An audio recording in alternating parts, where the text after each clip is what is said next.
There are a million apps out there trying to get your money. I just spilled water on myself. Stash, Acorns, Robinhood, Webull. Which do I choose? Are any of them even good? Is it worth it to be investing pennies into the market every day?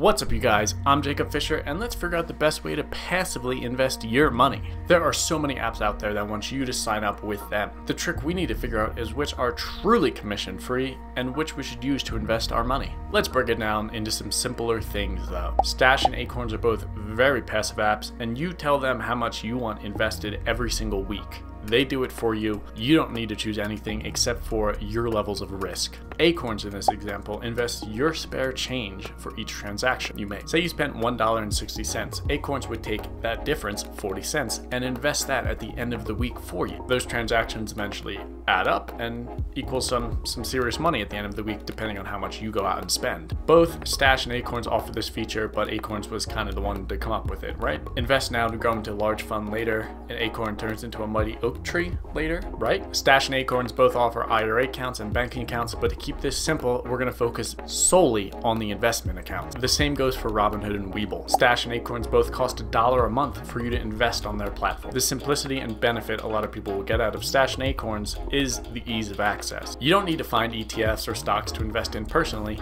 They'll take care of it for you. You choose your profile from conservative to aggressive, and they choose a plan based on that. How much risk you take depends on how comfortable you are with risk. The way I look at this is that Stash and Acorns both need to earn you over $1 a month to be actually worth it. This of course can change depending on how much money you invest with them. If you only invest $10 with them, then it's going to be really hard to make up that dollar at the end of the month. They are built on the premise of constant investing and lots of fractional shares that they offer for you. And you don't really need to do anything except give them $1 a month. Fill out your investment portfolio and set up recurring deposits. So which one is better? Both offer the same investment accounts and financial advice, but Acorns apparently offers bonus investment from 350 plus money partner. I used both of them, and then I eventually deleted both of them because I thought there were better ways to go about investing my own money. I just didn't think $1 a month was worth it. They're pretty much just taking your money, putting it into ETFs or mutual funds, and then it grows. However, if you want no work, then yes, Stash and Acorns are worth it. I like Stash better than Acorns personally, but Acorns does plant trees, so that's nice too. That being said, just don't get either of them because they really aren't worth it overall. Which moves us into the second part, which is better, Robinhood or Webull. Both of these are again remarkably similar. Robinhood pioneered the free trade system. Now most brokers offer commission-free trades, which is fantastic. Thanks, Robinhood. To figure out which one you should open, first determine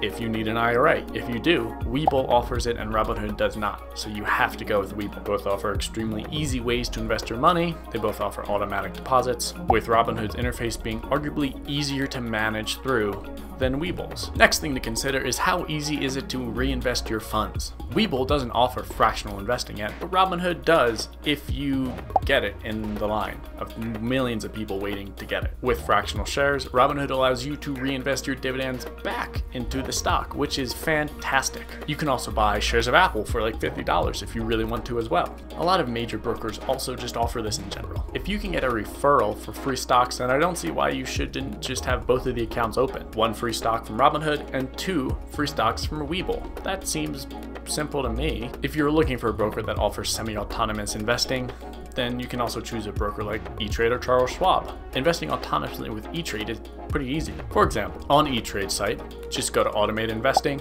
choose the fund you want, and choose how much you want invested weekly with them. It will then automatically do it. You just need to choose a fund that you like and you think is going to grow. In my mind, doing this is easily worth saving $1 a month. That being said, you can only invest in mutual funds, which I would hope are run by smart people, and so they should grow. It's very similar to the funds that Acorns or Stash would have you invest in. If you don't like choosing investments, then Acorns and Stash are worth it for $1 a month. If you want to invest a bit more actively, then Robinhood and Webull are both great options. They do offer quite simple ways to invest in stocks. I mean, really, it's just swipe up with Robinhood and you've already invested. So easy. Quick rundown to help you decide what you should do. Do you want everything automated and don't mind paying $1 a month? Then Stash or Acorns. Perfect. Don't want to pay $1 a month? Then E-Trade offers automated investing.